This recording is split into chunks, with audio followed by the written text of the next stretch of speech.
Whatever political party you identify with, you are welcome here.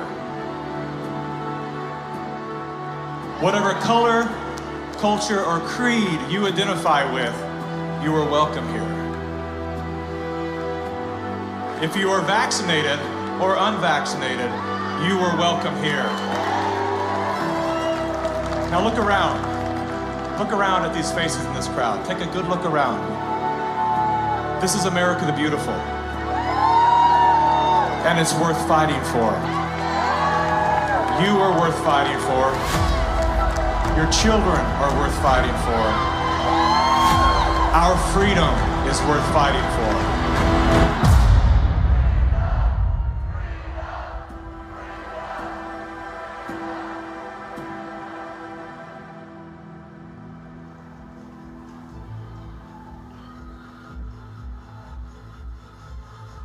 My name is Mickey Willis. I'm a father, a husband, and an investigative filmmaker. I was raised in California by a single mom who did her best to care for 4 children on her own. As a child of the welfare state, I witnessed firsthand what happens to the psyche and spirit of those who become dependent on government assistance. Had my mother known the difference between a hand up and a handout, she may have avoided the trap that kept us living on the edge of poverty, like so many people are today. Living in fear of losing her welfare assistance, Mom remained single and lonely until the day she passed, at 58 years young. Her life was cut short by a combination of toxic cancer treatments and grief. Just 34 days before she passed, her first son, my brother, was killed by a drug called AZT. Hundreds of thousands of innocent people died as a result of that prescribed poison. The pusher of AZT was none other than Dr. Anthony Fauci. The reason that only one drug has been made available, AZT, because it's the only drug that has been shown to be safe and effective. Well, it's certainly nice to know that the future looks brighter. 30 years later, there he was again. Same script, same actors, same performance. These are safe and effective products. Knowing what that man had done in the 80s and 90s, I couldn't believe he was still in a position of such power.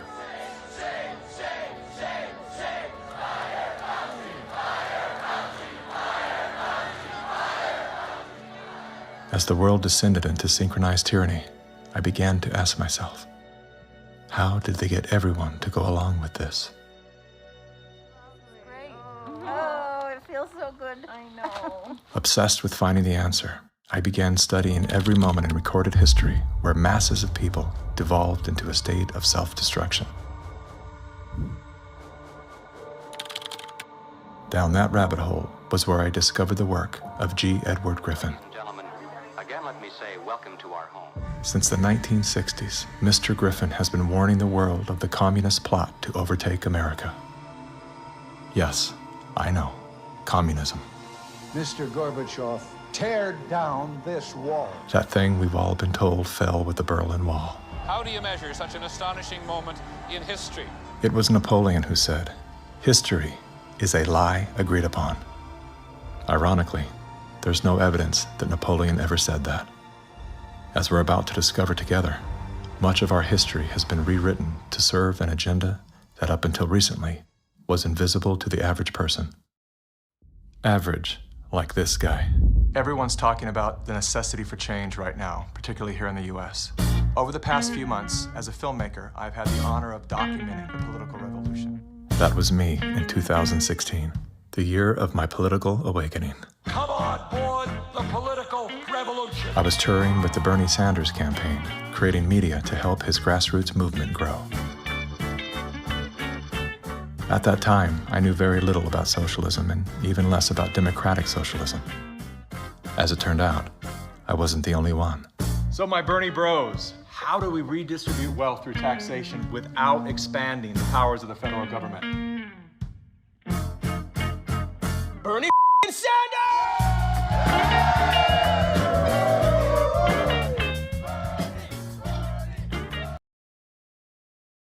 Fusion set in. I began turning my questions inward. Are they hypnotized?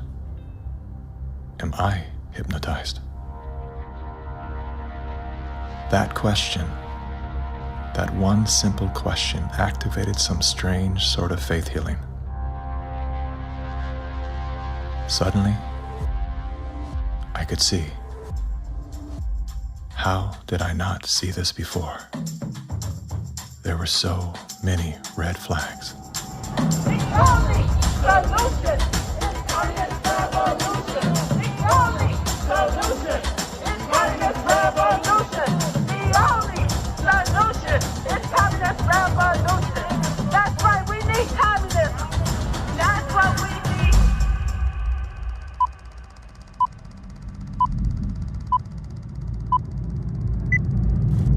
I'm well aware that whether you're here in person or through the medium of motion picture, that for most of you, it's not easy to fit meetings of this kind into your schedules. But the fact that you are here indicates that you do have an interest in the subject. So in order not to waste any of your time, let's dispense with the usual preliminaries and get right down to the business at hand.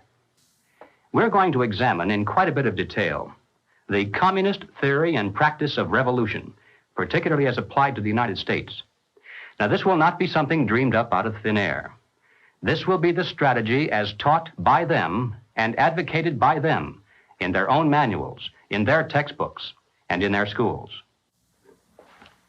The new program of the Communist Party on this subject has this to say. The term socialism describes but the first stage of a new society that in its full development is called communism. Socialism is a transitional stage. Jim Carrey, everybody.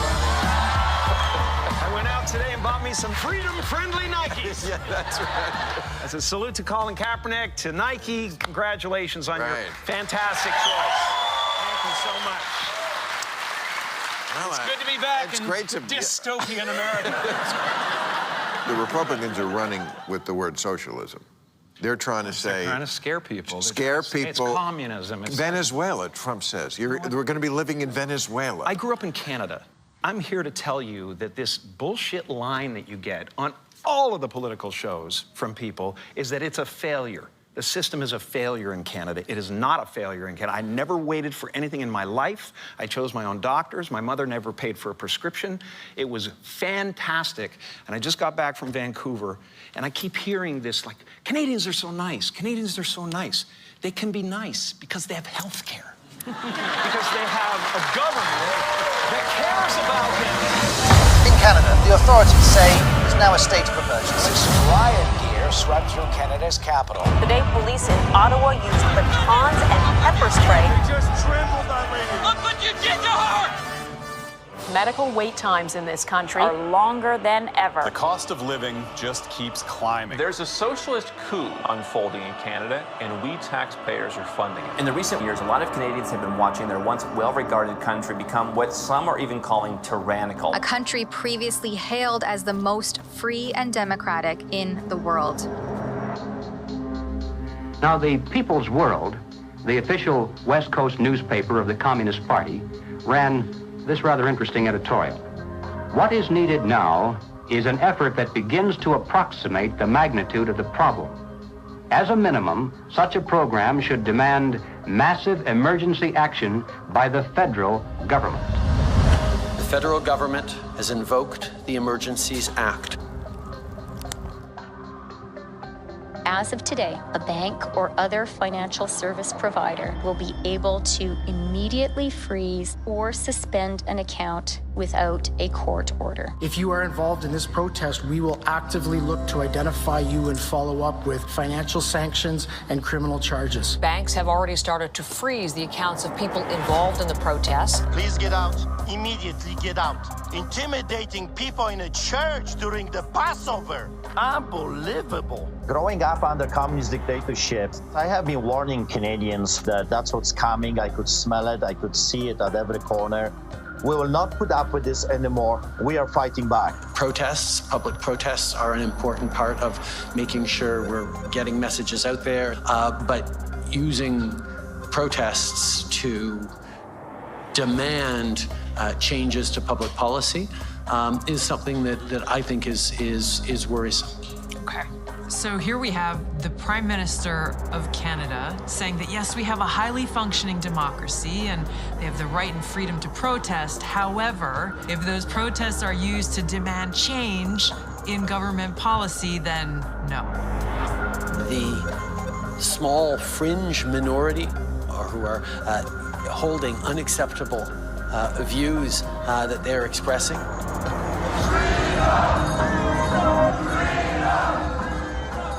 Do not represent the views of Canadians who know that following the science and stepping up to protect each other is the best way to continue to ensure our freedoms, our rights, our values as a country.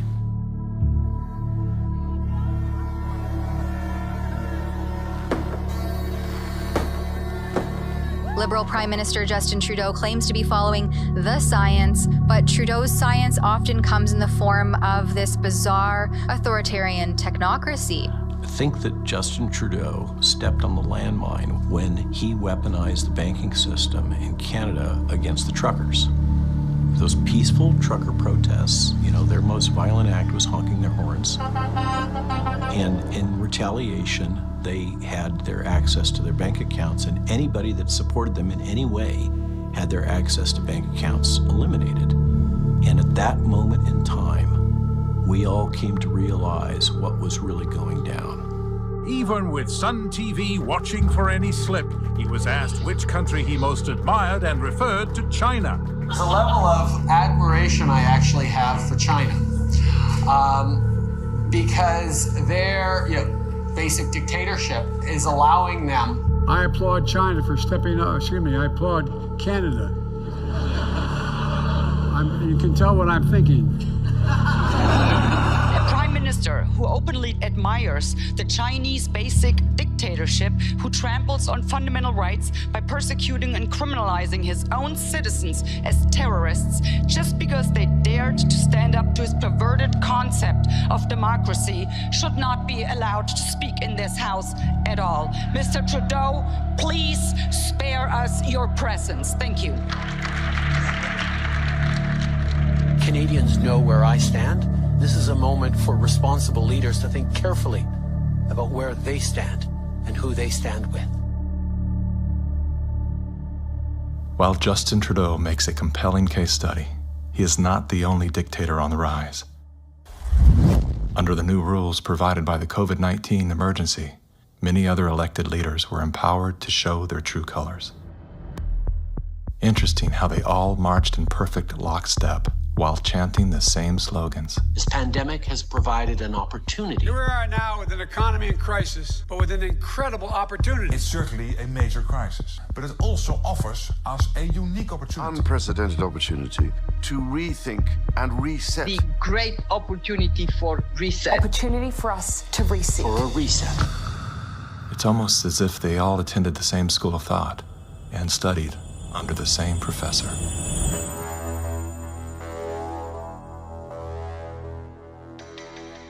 Some people would say this revolution is characterized by the fight of robots against human beings. And we will win this fight. Professor Klaus Schwab was born in 1938 in Ravensburg, Germany, where Nazi crimes against humanity were committed. His father, Eugene Wilhelm Schwab, was the managing director of Escher Weiss Ravensburg, a company that used slave labor to manufacture weapons of war for the Third Reich. While Klaus's father was at the helm, the Nazi Party awarded Escher Weiss Ravensburg the title of National Socialist Model Company. Years later, Klaus Schwab joined the board of directors at Escher Weiss Ravensburg, where he played a key role in the development of South Africa's nuclear weapons program during the darkest years of the racist apartheid regime. Today, Klaus Schwab is the founder and executive chairman of the World Economic Forum. If you'd like to meet the people who are supposed to repair the state of the world, or give a piece of your mind to the bankers who helped get us into this mess, we can tell you where to find a lot of them. The World Economic Forum. Founded in 1971, the World Economic Forum is an international private organization which receives billions of tax-free dollars from its members and their global enterprises. Every year, the WEF brings together its members with world leaders, big pharma executives, tech titans, Hollywood celebrities, media personalities, and internet influencers to meet in the secluded mountains of Davos, Switzerland. It is a tiny town folded into the Swiss Alps, a village where you could bump into Bill Clinton, Bill Gates, the head of Google, and the Queen of Jordan, all in one place. A lot of reporters cover the forum, but few get inside. It turns out there are two Davoses, one you see and one you don't. After hours, there are hundreds of private parties where deals are done. People who can't be seen together in public can meet here. Your Royal Highnesses, Excellencies, distinguished heads of state and government, the future is built by us, by a powerful community as you here in this room. Klaus Schwab, the founder of the WEF, is particularly upfront and even proud of his ability to shape and influence world politics. I created the community of global shapers as a means, as a force to shape our common future. And of course, their Global Young Leaders program is a grooming ground so that when they ultimately infiltrate cabinets, We penetrate the cabinets. they will likely tend to govern a certain way. Nobody will be safe if not everybody is vaccinated. The names and the countries he mentioned ended up being some of the most dystopian and authoritative during this pandemic. Names like Ms. Merkel, Vladimir Putin, and so on. Other names, Jacinda Ardern, Sebastian Kurz, Mauricio Macri, Mark Zuckerberg, Jack Ma, Gavin Newsom, Stéphane Bancel, Chelsea Clinton, Leonardo DiCaprio, Sanjay Gupta, Dr. Leana Wen, Alexander and Jonathan Soros, George Soros' sons, and several of the Rothschilds. And of course, Now, who could represent such a world better than you, Prime Minister? In 2014, Klaus Schwab called for the Great Reset, We need a great reset. which he positioned as the solution to the world's most urgent issues. The dark reality of Schwab's agenda is detailed in his best-selling book, COVID-19, The Great Reset. His endgame mission is to replace independent governance with a top-down controlled, one world government and a central bank-controlled digital currency. When they say, you'll be happy, what they mean is, you'll be enslaved. That's why they're talking about a great reset. That's why they're talking about introducing this quasi-communist, quasi-socialist agenda. They know we've run the course where we cannot continue down the path of the ever-increasing indebtedness because we have a generation that quite literally cannot afford to buy a house. Millions of Americans are priced out of buying a home. And so it's easy to tell that generation, we're gonna forgive your college debt. Student debt relief. And set your expectations lower. You're gonna rent forever. We're gonna celebrate the tiny house movement. We're gonna do all of these things which sound cool because they're shaping our narrative so that we become capable of expecting less. What we need to do is not expect less. We need to remove inefficiencies so we can experience more. And that's the subtle distinction that the Great Reset is missing. Like most globalists, Schwab regards communist China as a shining model of how he intends to transform the world. We now welcome His Excellency Xi Jinping. China has made significant economic and social achievements under your leadership. Chinese influence on global affairs is growing. The founder of the World Economic Forum, Klaus Schwab, says that this is what motivated the group this year to invite President Xi Jinping to deliver the keynote address in Davos. Schwab said Xi's presence was a sign of the shift from a unipolar world dominated by the United States to a more multipolar system in which rising powers like China will have a step up and play a bigger role.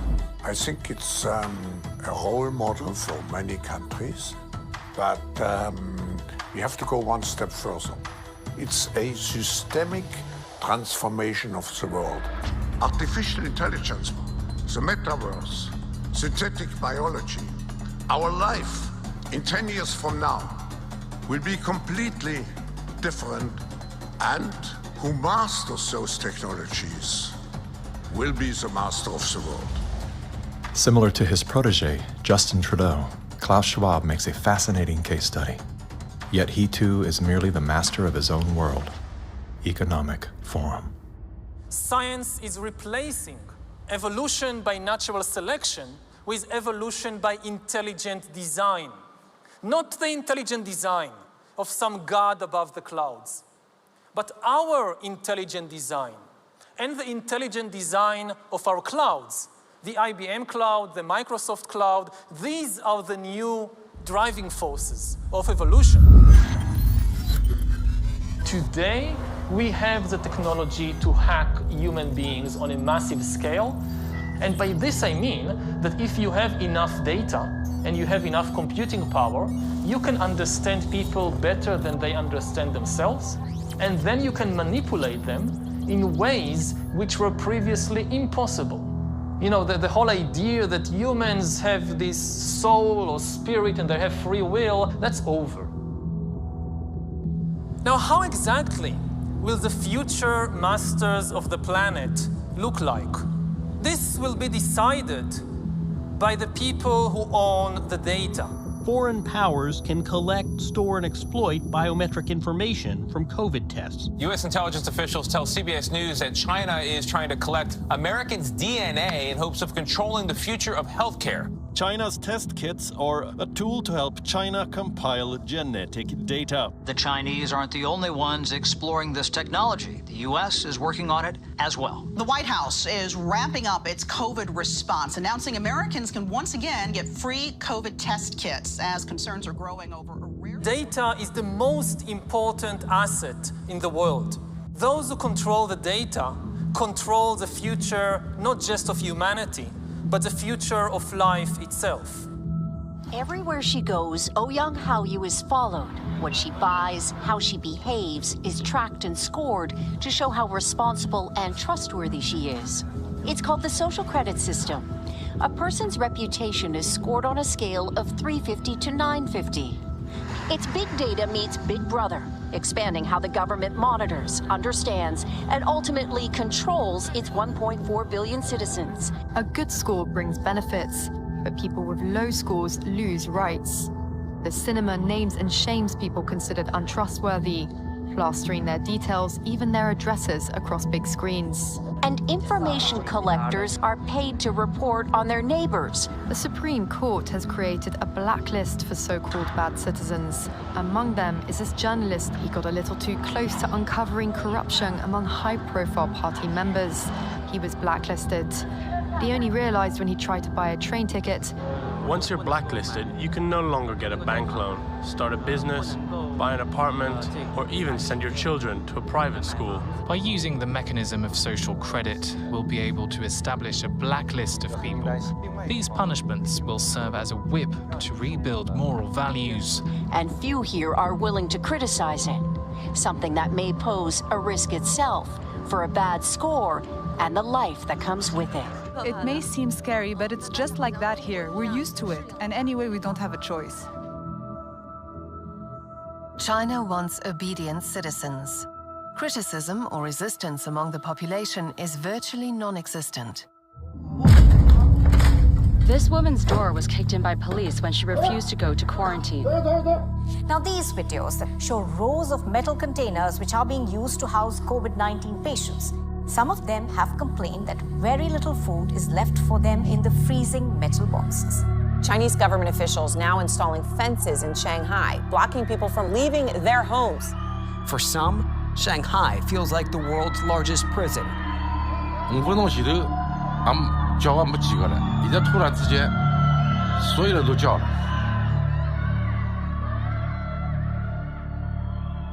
How does a handful of autocrats gain total control over a population of 1.4 billion? I have 2 master degrees, one in clinical psychology, one in statistics. And at the beginning of the crisis, I started to study the statistics a little bit. The initial mathematical models and the initial statistics all had dramatically overrated the dangerousness of the virus. That was the moment when I started to think how it was possible that an entire society and an entire population was in the grip of a narrative which in many respects was blatantly wrong. After a few months it became clear to me that the only mechanism that could explain what was happening in society was what is usually referred to as mass formation.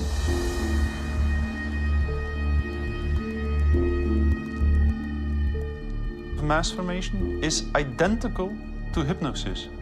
And this term refers to a specific kind of group formation, which has very special characteristic effects at the level of individual mental functioning. And one of these effects is that an individual that is in the grip of mass formation typically lose every capacity to take a critical distance from what they believe in, from what the group believes in. You would think it would be people with lower IQs that would be more susceptible to this, but it seems to be the other way around. Are you seeing this? I have seen this, and it does seem to be predicted by educational status and IQ. We look to be verified for our belief system, right? And so a doctor goes to the CDC. The CDC says this is true, it must be true, I'm staying in that zone. It's actually people outside of the system go, well, I want to challenge the CDC here for a second. Where's this study come from? Where's it, and that's what I do. All of these people were kept out of the conversation. All I can comment and you were there, wanting me to sign onto a social contract where the scientific method isn't being used. I'm not interested in medical pedigree. I'm interested in medical consensus. People who are highly intelligent tend to go and get a lot of degrees. Those people have spent so many years in institutions to get those degrees that they have developed a trust and confidence in not only the educational institutions, but those that support them, which are largely government bodies. And so they start from the place of, if it's told by the university, by the government, it's probably going to be true. What I've learned about science is that it's really imagine they're looking at like a fragment of the world, and it's all they see. It's all they're looking at. The world, they don't see the world. So I think that there's a disconnect between people who are smart and have lots of degrees with actual reality, with the lived experience of nature, of life, that you don't see with people who are actually working with their hands outdoors all of the time. A mass formation typically emerges in a society when very specific conditions are met. First and for all, the most central condition is a major part of the population needs to feel lonely.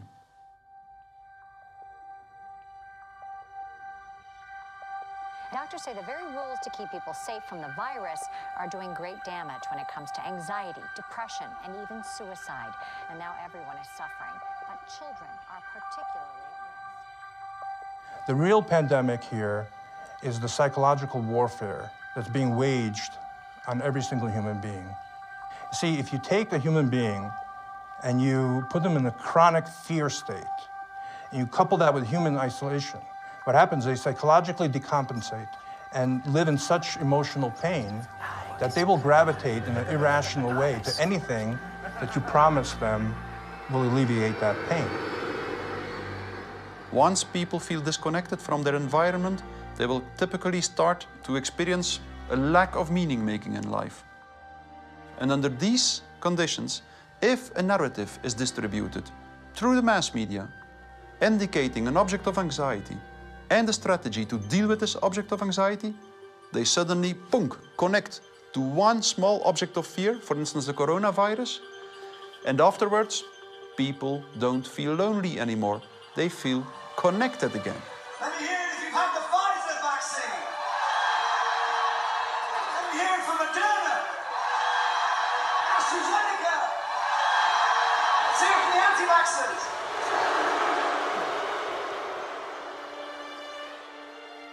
The new kind of social bond is highly problematic, just because the connections between the individuals even deteriorate more, and the bond between the individual and the collective becomes stronger and stronger and stronger, which make them willing to sacrifice everything for the collective.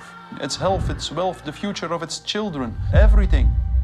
Something else that is really characteristic of individuals in mass formation is that they become radically intolerant for dissonant voices. The people who are not getting vaccines, it's time to start shaming them. What else? Or leave them behind. Vaccinated person having a heart attack? Yes, come right on in. We'll take care of you. Unvaccinated guy, rest in peace, Wheezy.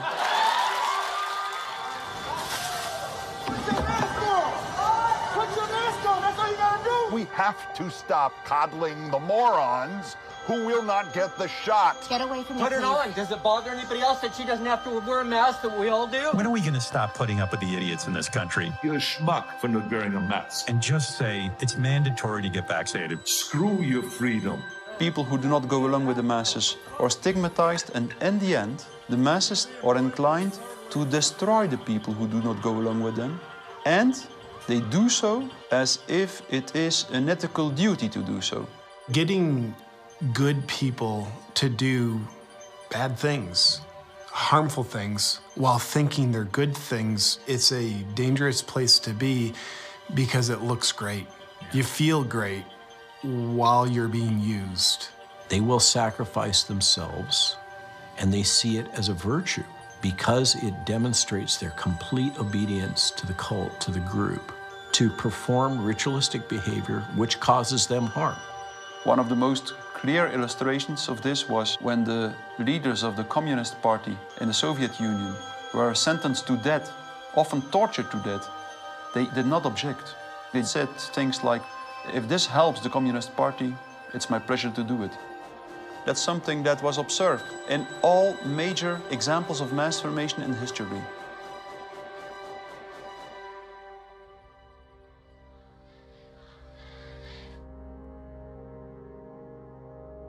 I was born in Communist China 2 years before Mao started his Cultural Revolution. So we had to be indoctrinated and chanting slogans and holding Chairman Mao's little red books to say, "Long live Chairman Mao, long live Communist Party." Inspired by Soviet Union dictators Vladimir Lenin and Joseph Stalin, China's communist leader, Mao Zedong, borrowed from the playbook of the Russian Revolution. To fight anti-communist forces, Lenin organized a military branch of his Communist Party, known as the Red Army. Following suit, Mao branded his army the Red Guards. However, Mao's soldiers were not enlisted from his military. His Red Guards were made up of high school and university students. So he used young people to start cultural revolution, to top down statues, burning old buildings, and demonize all religions, going after all dissident voices, and to turn all the Chinese against each other. Family turn on each other, neighbors turn on each other. Chairman Mao, as he was known, was deeply influenced by Lenin's ideas on Marxism and revolution, and often praised Stalin as a great leader. He started his Great Leap Forward campaign in the 50s and killed 2 million landlord owners. 40 million to 60 million people estimated starving to death. The people were trading their children's dead bodies to eat, to survive. Cannibalism was everywhere. Through war, torture, execution, and famine, Chairman Mao caused the death of 80 million innocent people, making him the deadliest dictator of all time. China shaved the heads of women, put them all in unattractive asexual clothes, did the same thing for the men. This technique has been used in the 20th century by every totalitarian regime. The Mao wanted to create a genderless society. That's why girls like me could not wear beautiful clothes and could not do makeup. We have to just look like boys, unisex, no gender. They asexualize the population so that there's no more desire, no more bipolarity of male and female. Everybody looks like an automaton. And then what do? Rather than turning towards one another, they turn towards the state. So the only thing left for me, a child, to believe in is communism. And Mao was the new God.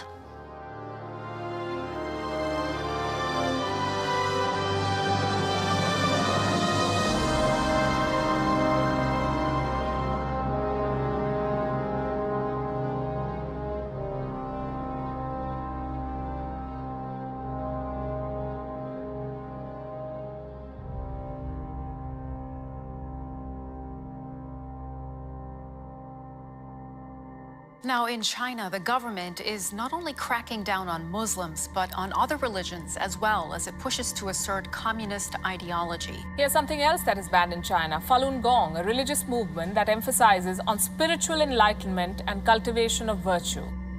5,000-year-old Chinese civilization were founded on faith. Communist regime is atheist. So any philosophies which encourage people to believe God, believe good things, it's something they don't like. I decided to escape China after serious persecution I have experienced. Under this pretext of COVID-19 coronavirus, the Chinese Communist Party has intensified its persecution. We were arrested several times and detained in various detention and brainwashing centers.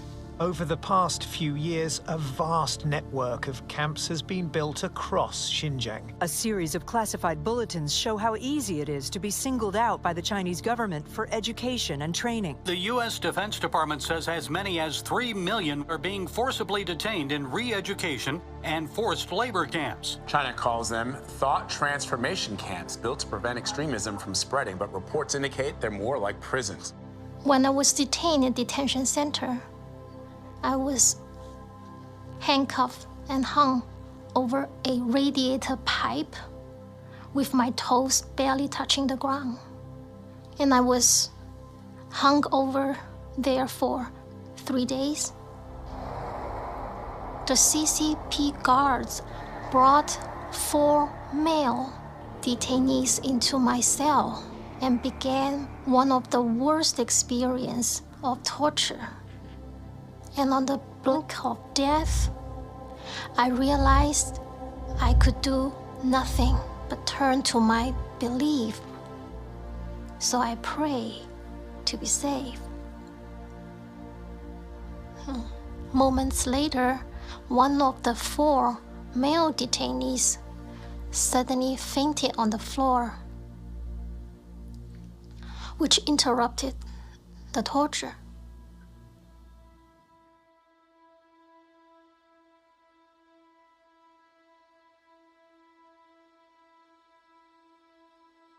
I left China because my parents were heavily persecuted for their practice of Falun Gong. From age 1 to age 5, my grandparents were taking care of me because my parents, they were always inside some dark cells being tortured. My first clear memory of my mother, I was brought to a brainwashing center and saw her being tied up to a chair with like people behind her guarding her, and she had a very thick plastic tube inserted into her nose, and she was being force-fed at the time. She just looked like she was in so much pain, and I was 5 at the time. It's just very traumatizing.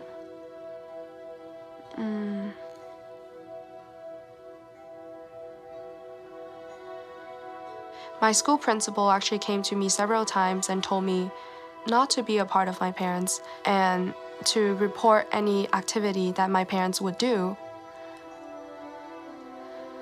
They're instilling all the lies and hatred into the younger generation. The young people are used today to do the American Cultural Revolution, to turn the kids basically not to trust their parents anymore. And say, oh, my parents don't understand me, I'm confused, so I need to turn to my teachers, turn to other authority figures. Look at the Mao's Cultural Revolution to say how many similarities are there.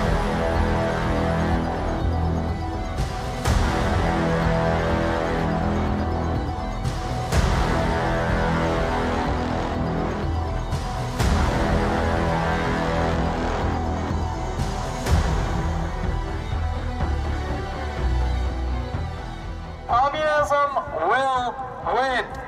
That's not a joke. That will happen.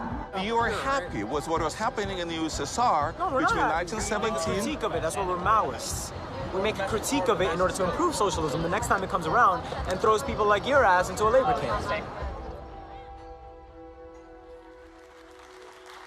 Yesterday, I asked ChatGPT, are there any similarities between today's woke revolution and Chairman Mao's Cultural Revolution of the 1960s? And it wrote back, how long do you have? We recognize that government is absolutely necessary for an orderly society. But following the dictum that government, like fire, is both beneficial and dangerous, we believe in the concept of limited government. And we believe that the constitutional republic created by our founding fathers is the best form of limited government that has yet been devised by man. A republic is a limited democracy. It's a form of government based upon the principle of limited majority rule. Limited so that the minority, even a minority of one, can be protected against the whims and passions of the majority. Now, democracy is a form of government based upon the principle of majority rule. It's easy to understand, easy to sell to the masses, and, I might add, deadly. The fathers of philosophy, Socrates, Plato, and Aristotle, were all staunch critics of democracy. History's greatest minds all observed that even a well-intended democracy can breed deception, division, and ultimately total control by the state. Aristotle wrote that democracy is not just the rule of the majority. Democracy is a system in which the majority is in charge, respecting the basic elementary rights and principles of minorities. If not, democracy becomes a tyranny of the majority. Socrates himself became a victim of this very process. He was sentenced to death by a majority vote for protesting the rights and protections of the minority. This country was founded on the principle that the individual is sovereign over the institution of government. And it's about a philosophy of governance that says that you are a free individual, or a philosophy of governance that says you're a serf and you're a subject. We have inalienable rights just by virtue of being human. And so their primary responsibility as the government is to protect those rights. These aren't rules to govern me, they're rules to govern the government. Like what you are and are not allowed to do to me. We are a constitutional republic with a representative democracy, so people do vote, but we have a separation of powers. So if you majority vote to eat you for lunch, the Supreme Court can say, no, you cannot. And how do you protect the minority from the majority? You write down a set of rules on a piece of paper. You say, this we can do, that we cannot. At the top of the paper, you write the word Constitution. And then everyone agrees to follow the rules no matter what the temptation. And when you're finished, you've created a constitutional republic. It was Thomas Jefferson who said, "The republic is the only form of government which is not eternally at open or secret war with the rights of mankind." Now, we hear a lot of talk today about right-wingers, left-wingers, extremists, and moderates. The political spectrum concept, if it has any meaning at all, is a measurement scale showing all the variations in government. Now, the extremists at the zero end would be those who advocate no government at all, the anarchists. The extremists at the other end would be those who advocate total government. And who are they? Well, the communists, of course, but also the Nazis, the fascists. No matter what they may call themselves, if they advocate total government control over the people, they are all, by definition, totalitarians. The debate is not between conservatives and liberals. It goes back in history long before those words were ever invented. The opposing points of view properly are identified as individualism versus collectivism. The individualist believes that the rights of the individual must not be obliterated by the desires of the collective or the group. The collectivist, on the other hand, believes that the group is more important than the single person within it, and that the individual must be sacrificed if necessary for the greater good of the greater number. The individualists believe that every man has a personal and direct responsibility to provide first for himself, next for his family, and then for those outside his family who may be in need. The collectivist, on the other hand, declares that the individual is not personally responsible for charity, for raising his own children, providing for his aging parents, or even providing for himself, for that matter. This is a group function of the state, of government itself. Everything we talk about, socialism, communism, globalism, and Nazism, guess what? It's all collective society. Collectivism on an international level is essentially known as globalism, which is often promoted as a framework for unity and sustainability. Under the guise of philanthropy, the leaders of the globalist movement leverage every possible crisis to advance their plan to replace national sovereignty with a one-world government. We are confronted with so many crises simultaneously. What does it need to master the future? It is the globalists who are behind the destructive new methods of control, like ESG, the acronym for Environmental, Social, Governance. Similar to China's social credit score, ESG is a ranking system that tracks a company or country's carbon footprint, as well as its commitment to diversity and inclusion. A low ESG score can lead to severe consequences, including reputational damage, legal and regulatory actions, and loss of investors and bank credit lines. Within the last decade, numerous nations and thousands of major brands have been coerced to adapt to the ESG program, and today, many of them are paying the price. In 2018, the World Economic Forum published an article on its website entitled, "How We Will Make Sri Lanka Rich by 2025. That article was removed once it became known that food prices in Sri Lanka had nearly doubled and that millions of their citizens were facing starvation. Now, what caused this? Farmers protested and asked the government to work with them on slowly improving farming practices to be more environmentally friendly rather than implementing harsh bans. But the government was more interested in maintaining a high ESG score with its creditors like BlackRock. As a result, food production dropped drastically, with farmers expecting crop losses of 85%. The country had to begin spending money on importing food when it was previously self-sufficient. Sri Lanka is a cautionary tale. What's happening there could be a foreshadowing of what's in store for us if we don't take heed and learn some lessons.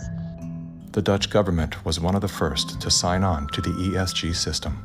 Dutch farmers pleaded that the rush to adapt to extreme new regulations would result in the destruction of the country's food supply. The Netherlands is the second largest agriculture exporter in the world, earning the title of the tiny country that feeds the world.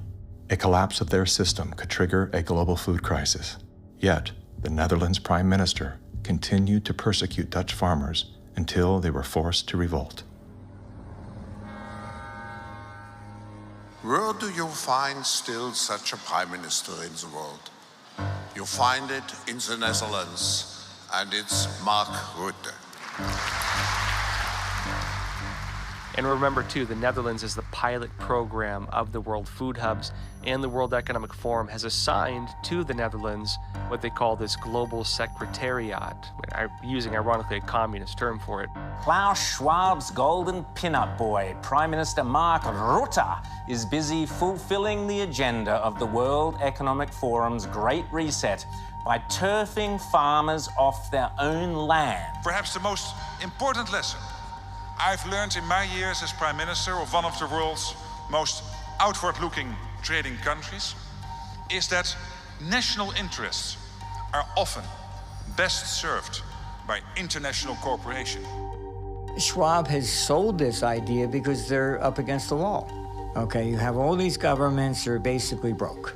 So what will happen is if they defaulted, then all the people have lost their pensions, they've counted on it, and they're going to be storming their palaces with pitchforks. Schwab has sold the idea that, well, we go towards Marxism and you can still retain power. None of these net zero climate schemes work without massively disrupting or even destroying the lives of the little people.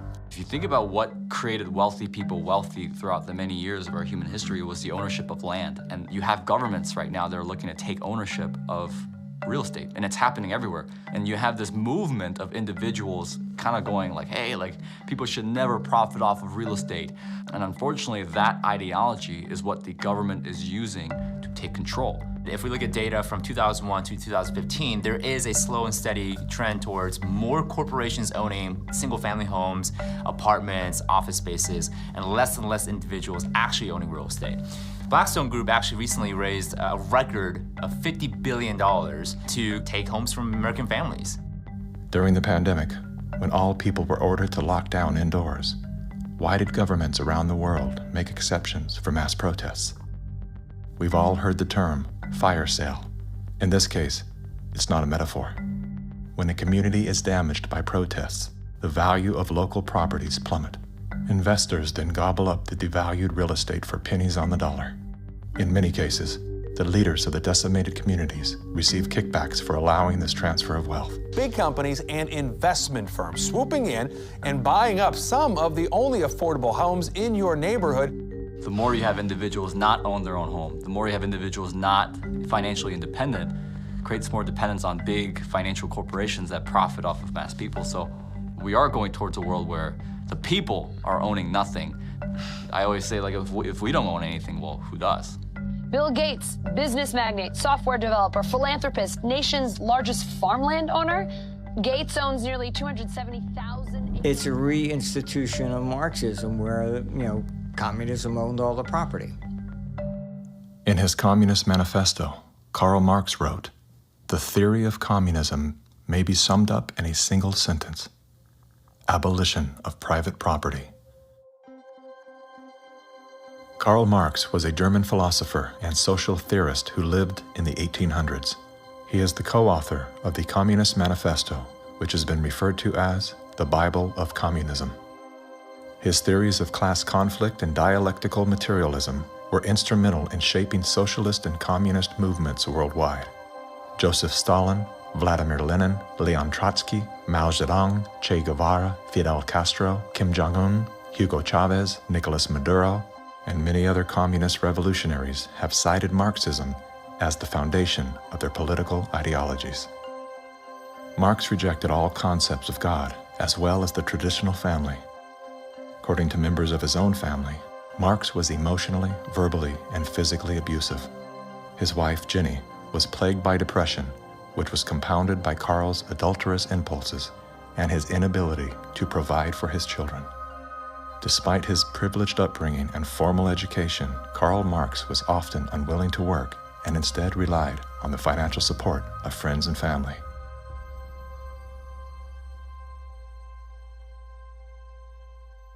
In 1943, the following directive was issued from party headquarters to all communists in the United States. It read, "When certain obstructionists become too irritating, label them as fascist or Nazi or anti-Semitic. In the public mind, constantly associate those who oppose us with those names which already have a bad smell. The association will, after enough repetition, become fact in the public mind."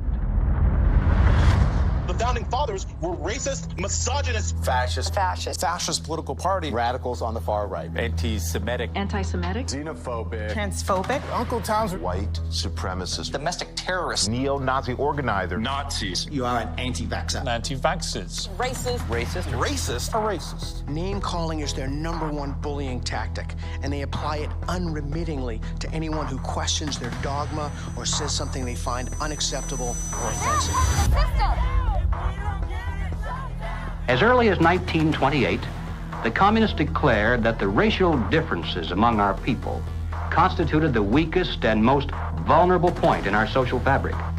By constantly probing and straining at this one spot, they calculated that eventually the cloth could be torn apart and that Americans could be divided, weakened, and perhaps even set against each other in open combat. They said in no unmistakable terms that the Negro people, because of their social status and their predominant working class composition, offered greater revolutionary possibilities than any other cross-section of the population. How do we get out of this mess? Revolution, nothing less. Revolution, nothing less. Revolution, nothing less. Revolution, nothing less. Revolution, nothing less. The communists call not only for extensive chaos within the cities, the plan is for raging fires from one city to the next. The average American, they say, soft and decadent, when he sees billows of black smoke rising from one horizon to the other, when at night the only light he has to see by is the flickering red from flames leaping into the sky, he'll become paralyzed with fear and panic and do nothing to interfere with the guerrilla bands as they strike at the community's power centers. To justify violence, they have to be able to claim that they're liberating people. And if people are to be liberated, then it's necessary to go through the motions, at least, of pretending that they have a right to form a nation of their own.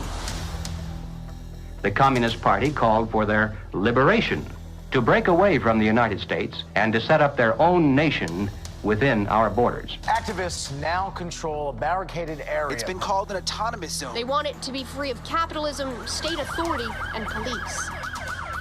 To take the United States, all of the United States, it'll be necessary, they say, to involve white people as well as black, and in general, to escalate their revolution in America from race war to class war. Feed the rich and feed the poor. This is class war. Now, when they talk about pressure from above, they mean using their people and their influence within the very government marked for takeover to bring forward official recommendations for legislation. The recommendations, of course, are offered supposedly as solutions to national problems, but when passed into law, their only real effect is to vastly increase the power of government and to move the country that much closer toward the ultimate goal. The pressure from below, then, involves using their influence over the various mass membership organizations of the country to create the appearance of great popular support for these recommendations. Of course, the members of those organizations must never suspect that they're being used to promote the communist program. Now, the silent majority, the average person, is caught right in the middle. He looks above and sees highly respected spokesmen for government calling for socialist legislation. He looks below and sees mobs of demonstrators shouting for the same thing. He says to himself, has everyone gone crazy or is it me? Now, he's still in the majority, of course, but he doesn't know it. He thinks he's helplessly outnumbered, and he bows to what he thinks is the democratic will of the majority. Here's an interesting thing I've noticed is even with a lot of these ideologies, right, with what people call these days, woke, if people were these horrible, awful, bigoted, racist, xenophobic, white, it wouldn't even work. The only reason it even works is because people are so compassionate that they, I want to make sure I use the right words and I say the right phrases. So you're actually weaponizing the fact that people are decent people, and you're taking that compassion and you're targeting it at, this is the group of people who you should be angry at. They weaponized human compassion. We mustn't kid ourselves into thinking that the communists have placed their agitators only into the black communities. They're working both sides of the street. They want hatred, violence, and bloodshed between the races, and they don't care how they get it or whom they use, even children if necessary. My young comrades. Hi! This is my way of figuring out if you've been tainted by the patriarchy. Patriarchy? Oh! This looks creepy. It looks creepy. Why? There's just like this thing about white people that just makes me be like... Oh, looks like Donnie got a full cookie. Because he's a white man. Say it with me. Structural racism! Yeah! You may have wondered why the Communist Party has been a staunch supporter of the drive to place a black studies curriculum into our high schools and colleges. The reason becomes obvious the minute you take a look at the textbooks and the study guides. Schools are now radicalizing our kids. I mean, this is the volume of the book from Critical Race Theory, and it literally says here, whiteness is a bad deal, and it has a symbol of Satan. You gonna deliberately teach kids this white kid right here got it better than you because he white? You gonna purposely tell a white kid, oh, the black people are all down and suppressed. How do I have 2 medical degrees if I'm sitting here oppressed? Not only is it in the schools, but it's in the workplace, it's throughout society. It's destroying this country. If this continues, we will look back and be responsible for the dismantling of the greatest country in the world by reverting to teaching hate and that race is a determining factor on where your destiny lies. Thank you. Sarasota School Board Chairwoman, what has been the worst of what you've had to deal with in terms of community or parental reaction?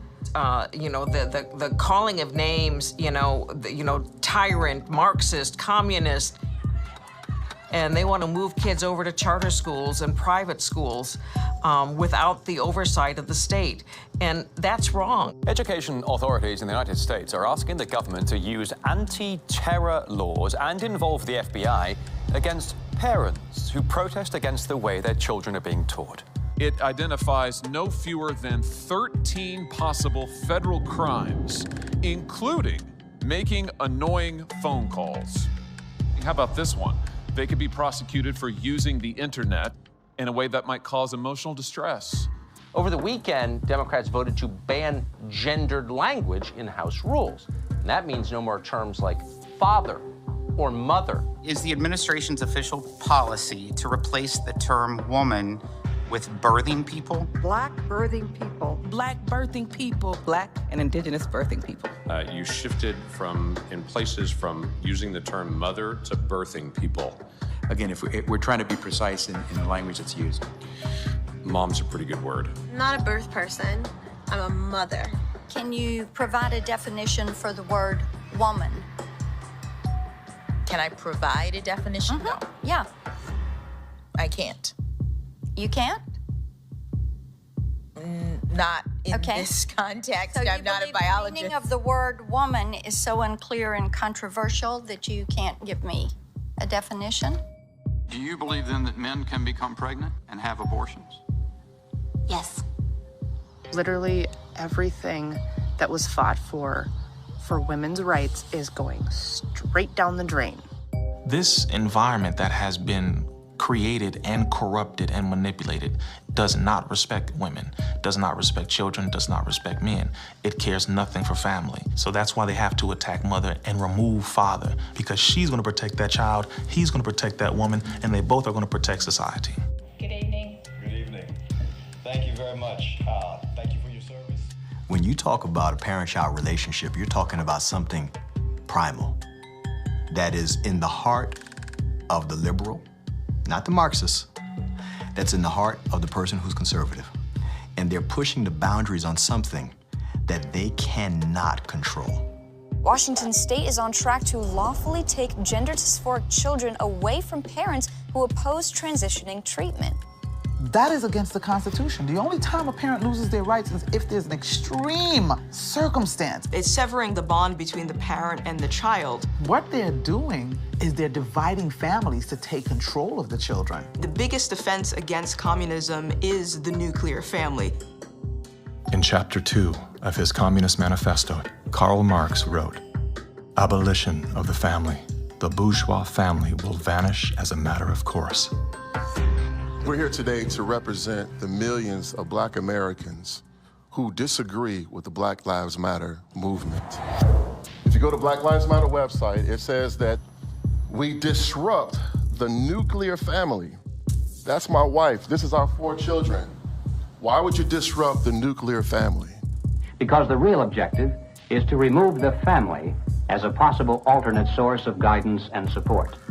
All totalitarian regimes strive to destroy the close-knit family in order to remove any loyalties that might be higher than to the state itself. I have seen over the years in my practice a steady decline in the expression of healthy masculinity and healthy femininity. The separation between the male and the female is almost complete now. And it's due specifically to the ongoing attacks against masculinity and the degradation of femininity. And if our family structure is lost in the next generation, what do we have left? We're just a bunch of listless individuals living our lives out virtually behind a computer screen and following the orders of the government. Maybe it's because I came in the movement at 17 and a half, so I have just a knack for knowing how to organize young people. I was at our publications table today, and I was speaking to this young person, and he grabbed the book, and he said, it's like Mao's Red Book. And I was like, man, that's what I was thinking. And it was just really cool to hear him make that connection. I was like, how about you buy like 10 to 15 of these books, and you all have like a youth organizing group where you talk about it, and you really try to engage this.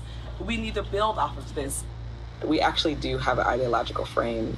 Myself and Alicia in particular, we are trained Marxists. I do believe in Marxism. It's a philosophy that I learned really early on in my organizing career. Investigations into the Black Lives Matter organization has revealed links to groups that are pro-communist China.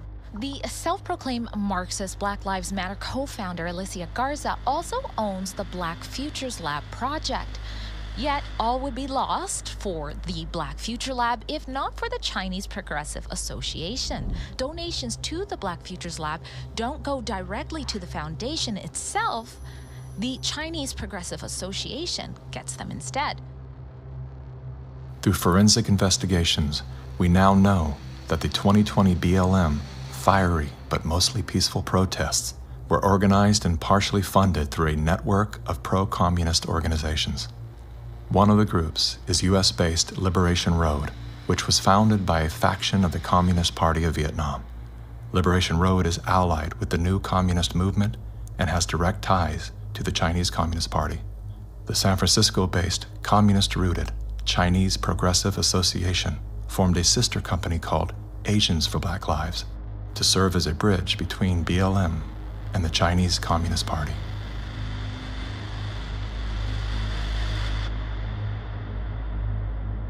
I spent a lot of time with President Xi. He's deadly earnest about becoming the most significant, consequential nation in the world.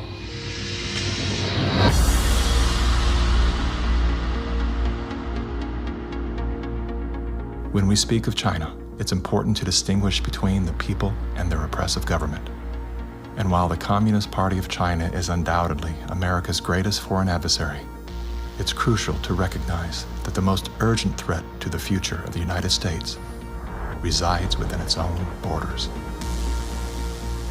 We're so used to thinking in terms of the old-fashioned concepts of warfare, we fail to realize that the favorite weapons of communist conquest are instead propaganda. Do you know who the greatest propagator of disinformation in the history of the world is? The U.S. government. The slanted view of history. History has been written to tell us a certain story. The 1619 Project is trying to reframe that story. What these people are doing is subverting young black minds to think that the Revolutionary War was fought in order to preserve slavery. And it's based on something that simply isn't true. The tactics of internal subversion. I thought that America was racist. I thought it was patriarchal. I thought our capitalist society was just a means of exploiting people. And I thought all of these things because that is what I was told. The preaching of hatred to incite civil disorder. I want to tell you, Kavanaugh, you have released the whirlwind, and you will pay the price. A California man is facing federal charges for the attempted murder of Supreme Court Justice Brett Kavanaugh. Treason, blackmail, the smear. This is the first time Assange is being questioned over the rape allegations. The LA Times ran an article calling Larry Elder a black white supremacist. All committed by soldiers who wear no uniform and who claim to be loyal citizens of the target country marked for conquest from within. World War III that rages around us right now is a political war, an economic war, a psychological war, a spiritual war.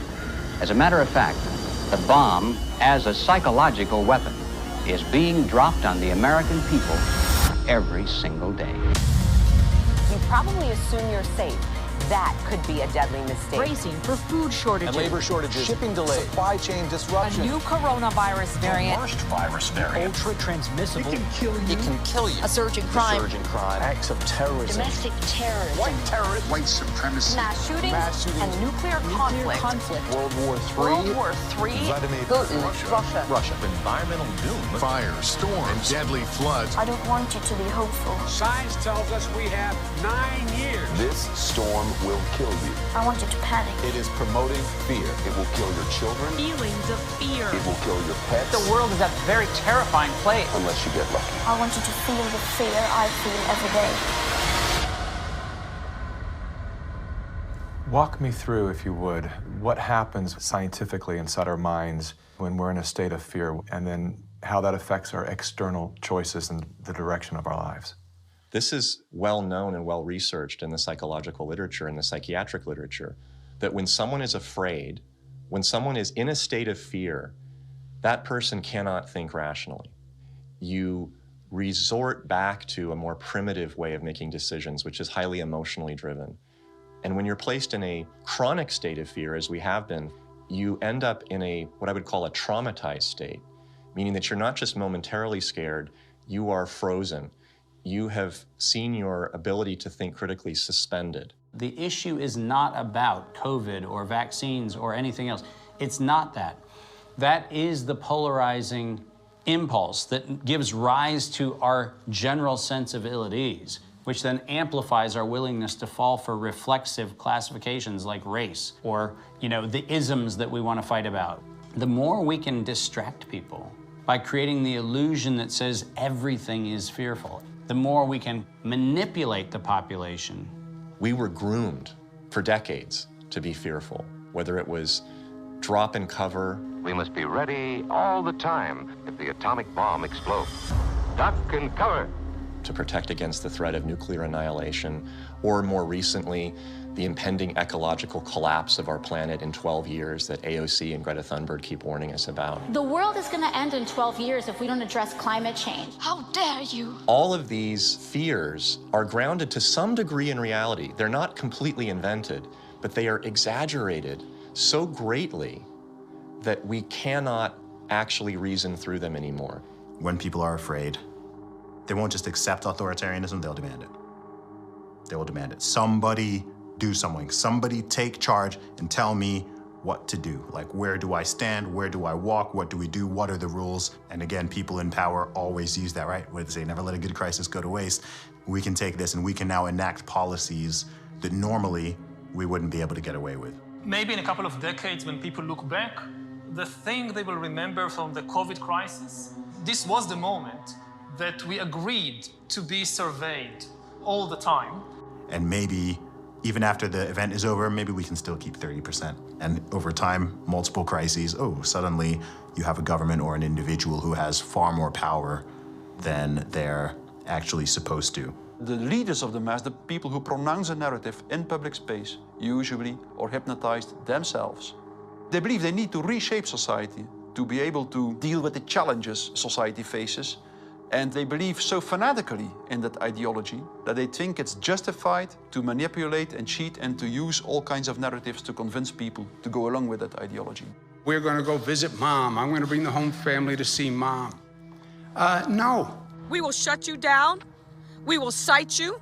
And if we need to, we will arrest you and we will take you to jail. You either get your tests done and make sure you're cleared, or we will keep you in a facility longer. It's going to be very hard for people to do a lot of normal life unless they can prove their vaccination status. Such as, you're not going to work in this particular agency or institution, you're not going to be able to go to this college or this university. Once we start doing that, you will see more and more people willingly get vaccinated. If the fear of losing your job, your friends, family, and future isn't enough to coerce you into submission, perhaps these incentives will entice you to willingly comply. It's everything from cash prizes to college scholarships. Now offering kids 12 and up limited edition Avengers comic books. Thousands of prizes available, including cruises and Super Bowl tickets. They're giving away Ford F-150 trucks. They're giving away shotguns and hunting rifles. Marijuana dispensaries are giving away joints for jabs. Krispy Kreme announcing this week a free donut. And yes, free beers. That's right. Get a shot and have a beer. Today could be your lucky day. California's vaccine lottery. One grand winner to take home up to $5 $5 million if you get vaccinated next week. They made it exciting, right? There's a reason people go to Vegas. It really could be somewhat lucrative if they aren't already persuaded. 13-year-old Joshua says one of the best parts of getting a shot at Mickey D's, lunch on the house. Just think of this when you think of vaccination. Vaccination. If you need luck with love, dating apps are offering incentives too. A Vienna brothel is providing COVID-19 vaccinations and giving those who take up the offer a 30-minute session with a, quote, lady of their choice. We have finally found the one thing that makes us all more attractive, a vaccination. To love one another, as Jesus said, get vaccinated, get boosted. Do you think that it's being posed as politics, but it's behaving like a religion? Because it's acting like a religion. Yeah. It's dogmatic, it's absolute. It's, if you do not believe in it, you are condemned to hell. Maybe this is a new religion. God did answer our prayers. He made the smartest men and women, the scientists, the doctors, the researchers. He made them come up with a vaccine. That is from God to us. And we must say, thank you, God. Thank you.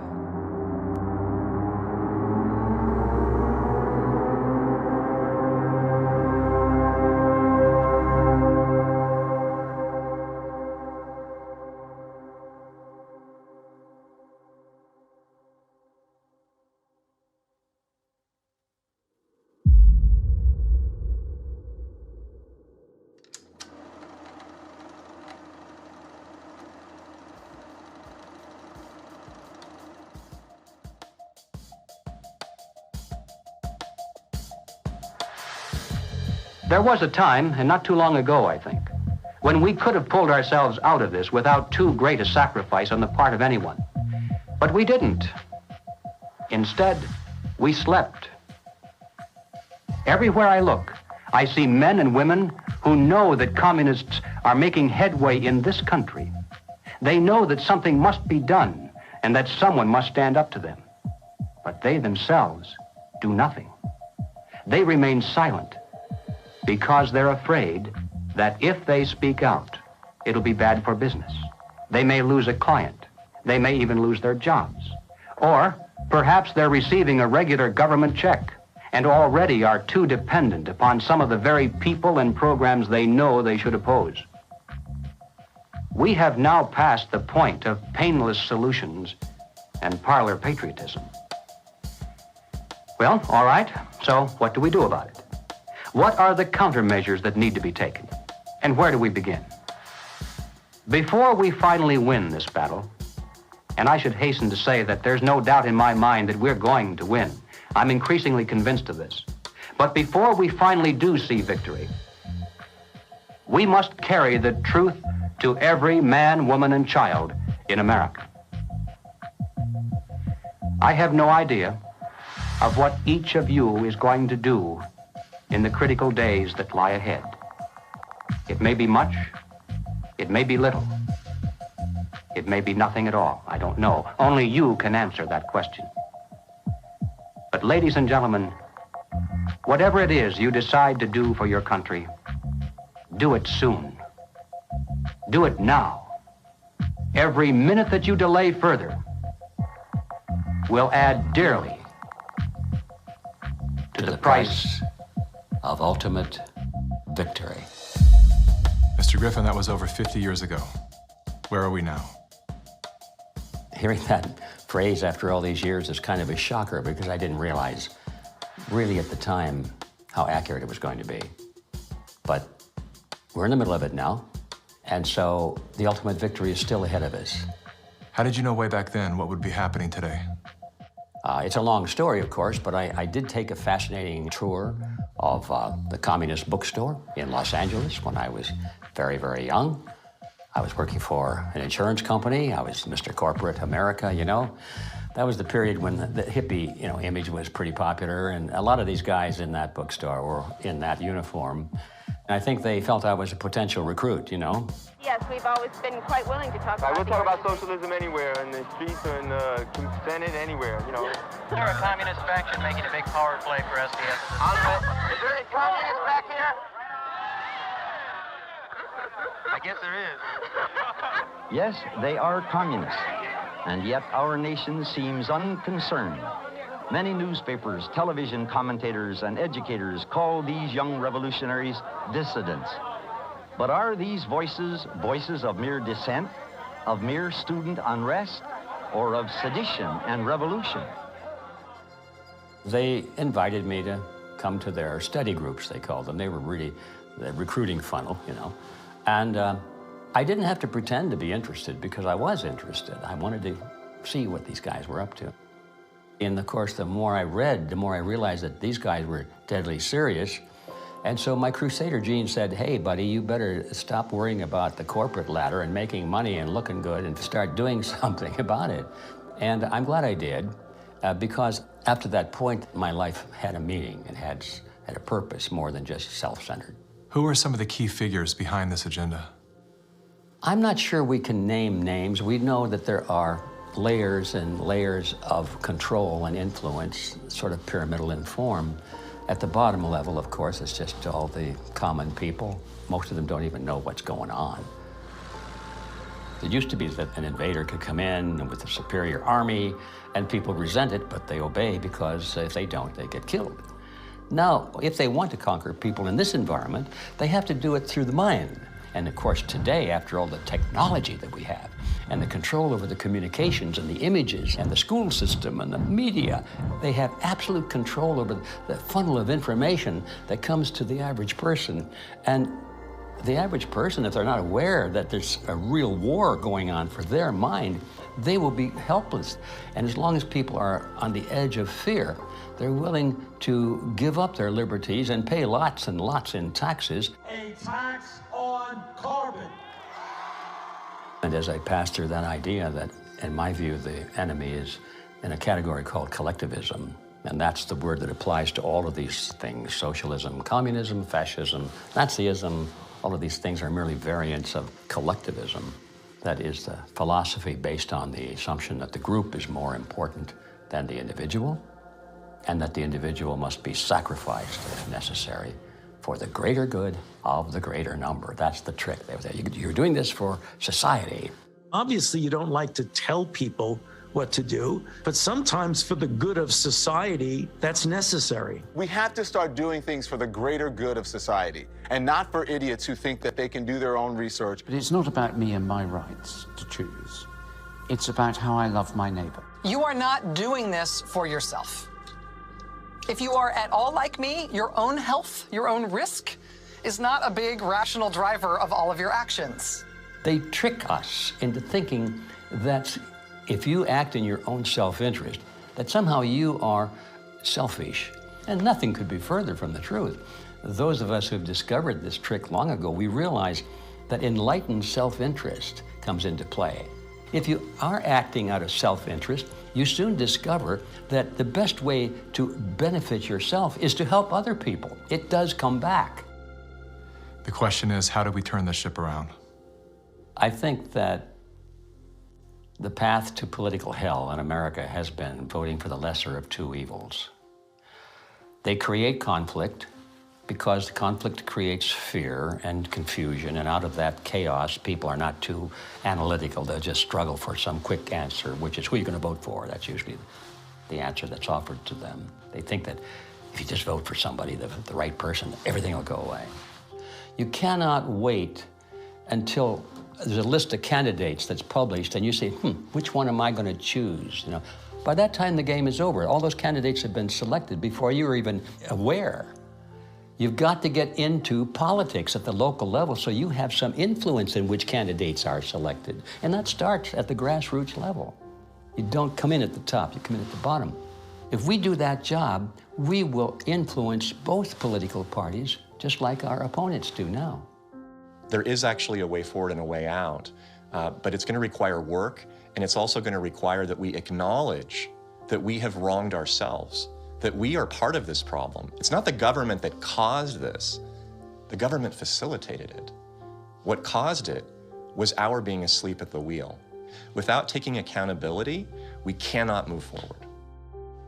The masses of humanity have been slapped awake in a very short period of time.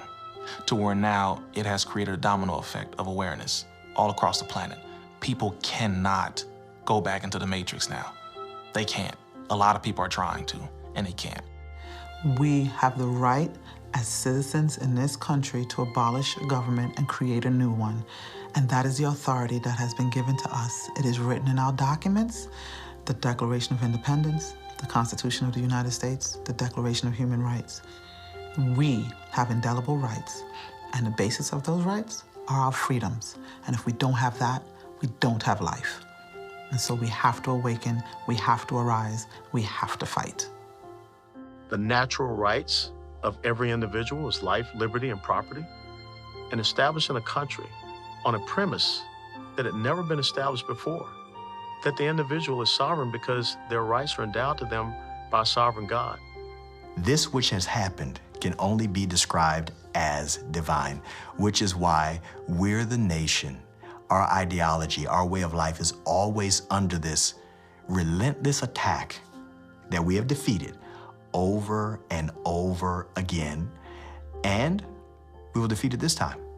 We're all fighting with each other, and the way that we combat that is doing the opposite of what these war overlords want us to do, which is fight with each other. We should be learning how to forgive and inviting other people to the table even if we disagree with them, and extending grace to one another even if we know that they've done something that we totally disagree with, because that's how we ultimately are going to heal as a nation, is understanding that we all come from different walks of life and we all live here together, and let's start talking. The only real problem that's existed in the world, it's division. It's that people are not getting in rooms, willing to speak with one another, see each other's hearts, and get to know, hey, what do you believe? What do I believe? And is there a way we can actually work together to solve these problems? And I'm willing to bet that most of the Gen Zers would say yes. That's what we do right now, and that's why I'm glad we're at the age that we are, because we can be leaders of that conversation. When I started to realize, like, wow, freedom's a polarizing concept for some reason. Thought this was America. Is this America? It is? Okay. World's different than I thought. So my fear was, I could lose everything. I could lose my audience. I could lose my business. But I knew, especially having a son come into the world, I am imprinting something on his beautiful, innocent, fragile psyche and heart. I'm imprinting the man that I am, or I'm imprinting a hollow shell of the man that I refuse to be. And I knew in that moment, I'm willing to risk losing everything to do that. I would rather pick up cans on the side of the highway to feed my family than to live out of alignment with my truth and betray my son. Just say no. Rise up in a nonviolent way. They can't imprison everyone. They can't fire everyone. But they can fire individuals that are separated and don't work together and give in to the fear. And don't sacrifice your future for a few conveniences now in the present. You should sacrifice maybe the present conveniences so that you're going to have a future. The media has done a good job at stripping from us our ability to think on our own and for ourselves. If we can get back to that, I think that we can build a stronger America. In my opinion, the first step you have to take is you have to get out from under the control mechanisms. And that means blow up your TV, don't listen to the fear porn, and set yourself free of debt, which is what controls you and controls everything around you. It is the weapon that is used. The most important thing is always that the dissonant voices continue to speak out, and, also extremely important, that they don't start to form a mass or a crowd themselves. Because that happens very easily as well, happens very easily. Once a large-scale mass formation starts, the people who do not go along with them feel threatened, and they can start to form a mass themselves. So it's extremely important not to form a mass ourselves. That means to form a group, a coherent group, and that what unifies this group should in the first place be the fact that everybody who belongs to the group can have his own opinion and can speak in his own way. What matters most to you?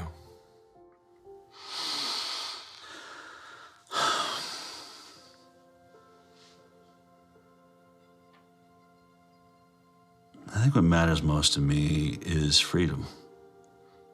Freedom. I want as little laws as necessary to keep us from killing each other. I mean, I get it. There's crazy people out there. We have to find a balance. In the end, I want my children to live in a world where they're free to dream, to take risks, to fail, to succeed. Hardship strengthens us. We wouldn't have had the American Revolution and the beta model for the American Constitution, the beta model of a republic in the modern world, unless the tyranny of King George had been unbearable. All the good things in life usually are a result of some kind of a rebound against something that's very not good at all, very painful. I mean, I think about if someone had jumped in there and taken away my failures. I can't do what I'm doing now if someone had kept me from really hurting, really learning lessons that were hard to learn so that I would never make that mistake again. In a philosophical sense, we should be thankful for this movement that's happening, in spite of the fact that it's tragedy and it's hurting people and all that, but without it, we might just go right along in that pot and be boiled in time. But now the frog is jumping out, and we have a chance coming up here now to create a new vision, and it's going to be great. It's a bit cynical, but it is in the end good news that mass formation and totalitarianism always destroys itself in a relatively short time span. And the most important thing, of course, is that you have to make sure that the system does not destroy you before it destroys itself. Throughout history, it was always the very small minority. History has always been written by the 1% of the population. 15% of the population create history, and they follow the leadership, the thought leadership of 1%. But that 15% altogether is what changes history. And so all we have to do is reach 15% of the population. I think today, after all this time, we have more than 15%. We just have to get them together so they realize that they're not alone. And that's our task right now. I don't think our societies have taken the moment to look up and actually see and appreciate how much progress has been made in the past century. On so many different levels, we have made incredible progress. Like, what we've got here is actually great. It's imperfect, and we should still be making tweaks carefully to try to make it better. And I think that's where so much of that self-hatred or hatred of the nation or hatred of the other or whatever comes from. This lack of perspective and gratitude and inability to take a moment, chill out on the activism and go, wait, actually, okay, we've achieved a very unique and special point in history, and let's be careful with that. On that note, as a man who's traveled the world, yeah, have you experienced any nation that has course-corrected beyond their sins more than the U.S. has? No. It's sad to see Americans who live in a free country, born as Americans, and do not recognize their privileges.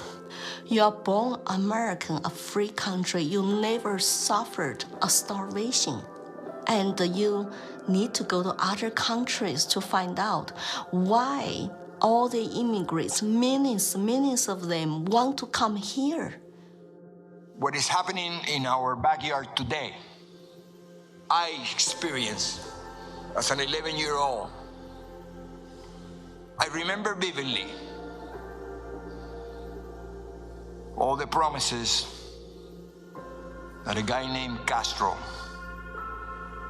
gave and how 99% of the people swallowed the pill. He was going to save Cuba.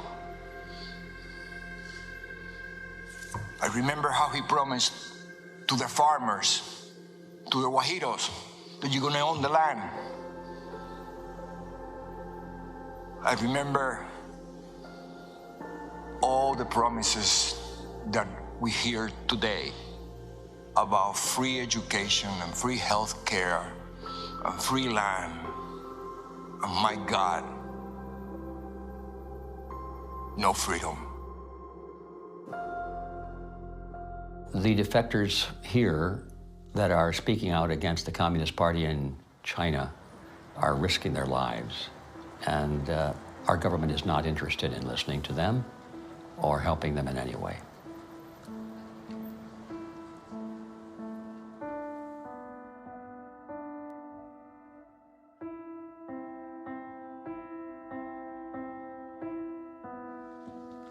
I have been in America for 10 years.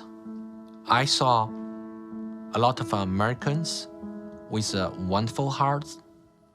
America is a beacon of freedom. I'm happy living in this land to practice my religion and to have a peaceful life. That's my hope.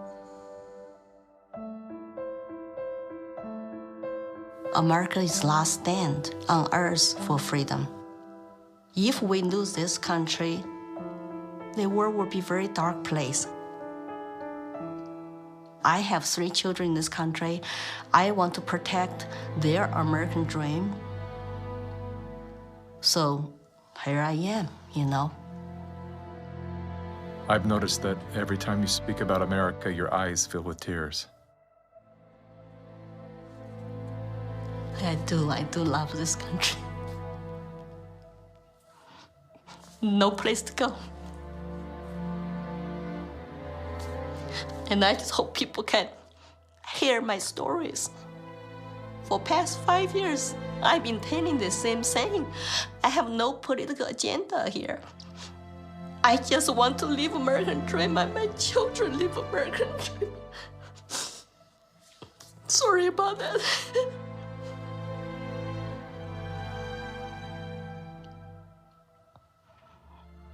It's time to ask questions. It's time to wake up.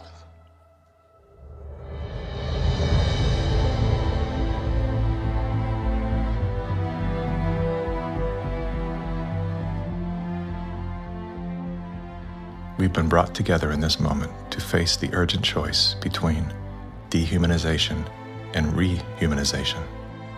Dehumanization requires us to do nothing. Nothing other than to allow that process to continue to the point of no return.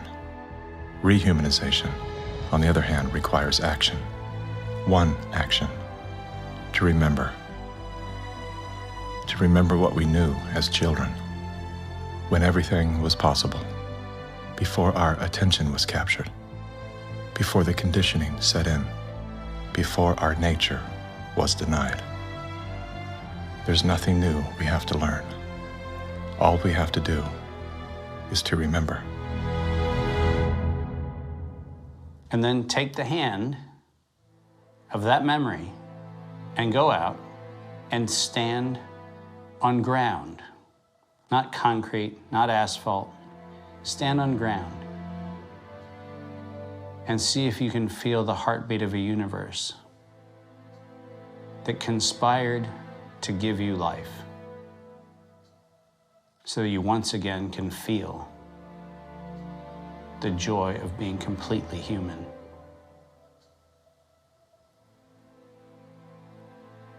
And then never forget that moment.